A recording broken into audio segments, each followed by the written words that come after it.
I guess in this video I am going to show you how to fix Nordictrack T6.5S treadmill not working. If your treadmill not working, then you will need to perform a reset for that. If you want to perform a reset, then first unplug your treadmill from the power source. First unplug your treadmill from the power source.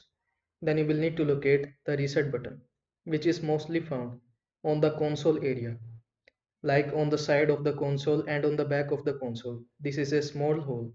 The reset button is a small hole. So you will need to locate the reset button on your console.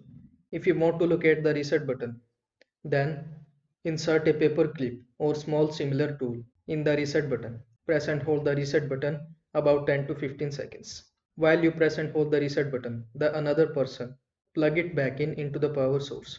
While you press and hold the reset button, another person plug it back in the power cord into the power source. And hopefully your problem will be fixed after that. I hope this video was helpful to you. Make sure to like this video and subscribe to my channel for more this type of content. Thanks for watching.